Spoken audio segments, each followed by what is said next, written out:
मैंने कल भी निवेदन किया था पूज्य गुरुदेव के भाव को और आज भी निवेदन कर रहा हूं।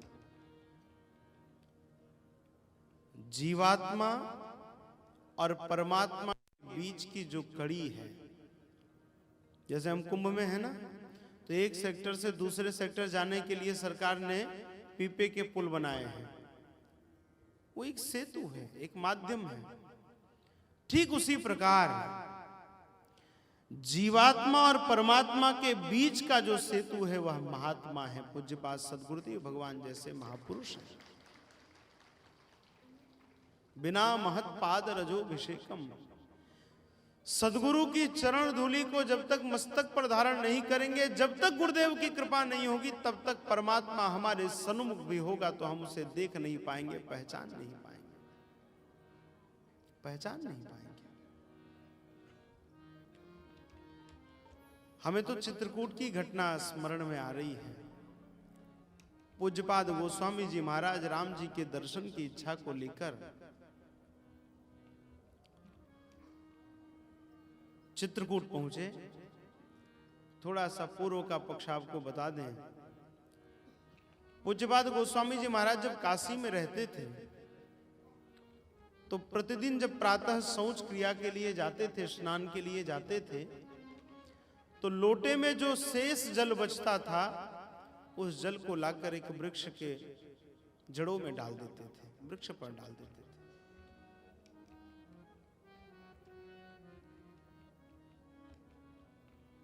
और वह जल मिलते मिलते एक अतृप्त प्रेत उस वृक्ष में रहता था, वो तृप्त हो गया,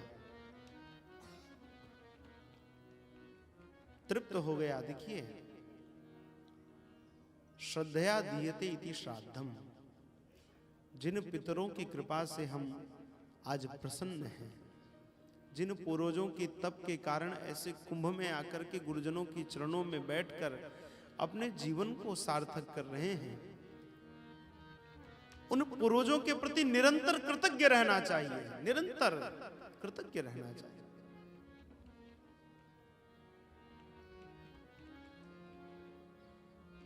आजकल तो परिस्थिति बड़ी विचित्र है। कितना शॉर्टकट में काम हो जाए, जिन पूर्वजों ने कितना संघर्ष किया होगा तब जाकर के आज हम इस परिस्थिति में हैं। ये केवल गृहस्थों के लिए नहीं है, ये हम सब के लिए भी है। हमारे यहां संत भी तर्पण करते हैं अपने गुरुजनों के प्रति, अपने पूर्वाचार्यों के प्रति।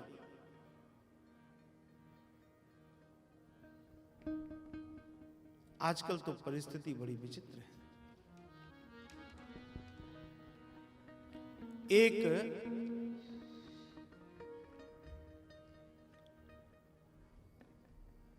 मैया ने अपने बेटे से कहा कि बेटा, पिताजी को गए हुए कुछ दिन हो गया है, ये पिताजी की अस्थियां ले जाकर गंगा जी में प्रवाहित कर दो, प्रवाहित करो।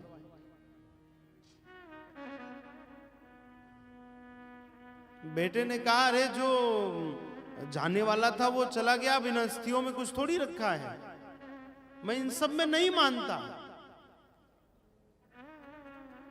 मां ने कहा, बेटा तू नहीं मानता, लेकिन जिनकी अस्थियां हैं वो मानते थे, ले जा गंगा जी में प्रवाहित करके आ।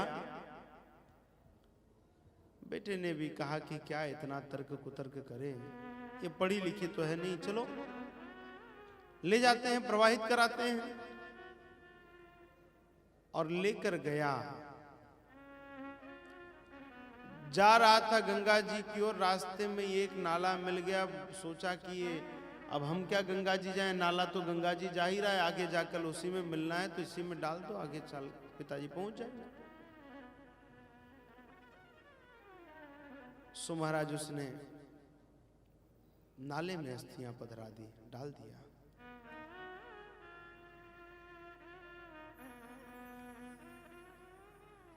लौटकर आया, मां ने पूछा कि अस्थियां विसर्जित कर दी? उसने कहा, हाँ मां, जैसा तुमने कहा था कर दी।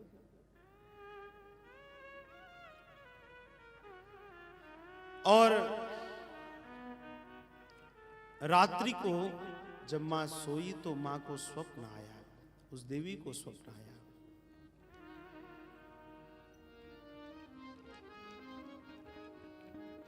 पिता ने स्वप्न में कहा कि देखो, तुम्हारे बेटे ने मेरी अस्थियों को नाली में डाल दिया, नाली में डाल दिया।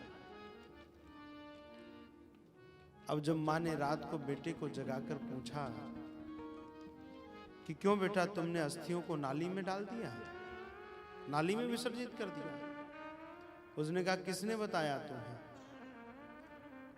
तो कहा वही जिनकी अस्थियां थी, तुम्हारे पिताजी ने मुझे स्वप्न दिया। अब बेटा भी विचित्र, बेटे ने कहा कि मां वो 12 किलोमीटर लौटकर तुम्हें बताने चले आए, 3 किलोमीटर आगे गंगा जी थी, वहां नहीं चले गए? हाँ? तो परिस्थिति बड़ी विचित्र है। यदि जीवन में सुखी होना है, जीवन में सुखी होना है तो पूर्वजों के प्रति कृतज्ञ रहिए, पितरों के प्रति कृतज्ञ रहिए, समर्पित रहिए। देखिए पूज्या बुआ जी का जब साकेतवास हुआ, गुरुदेव के लिए शून्य से शिखर तक की यात्रा उन्होंने कराई। गुरुदेव की कृतज्ञता थी, समर्पण था उनके प्रति। गुरुदेव ने गया जी में 1008 भागवत जी का अनुष्ठान कराया और हमारे राघव परिवार के हजारों गुरु भाई वहां पर गुरुदेव के साथ उपस्थित हुए। गुरुदेव ने बुआ जी के निमित्त अनुष्ठान किया नियम के साथ, और उसके साथ ही ना जाने कितने गुरु भाइयों के पितरों की तृप्ति गुरुदेव ने वहां पर करा दी।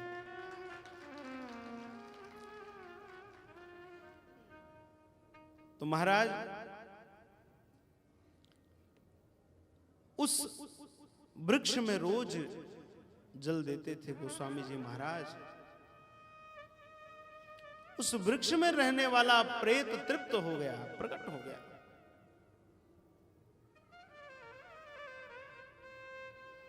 प्रकट हो गया तो प्रसन्नता के साथ कहा कि गोस्वामी जी कुछ मांगो, कुछ ले लो। गोस्वामी जी तो गोस्वामी जी, उन्होंने कहा भैया इस जगत का तो सब कुछ हम छोड़ चुके हैं,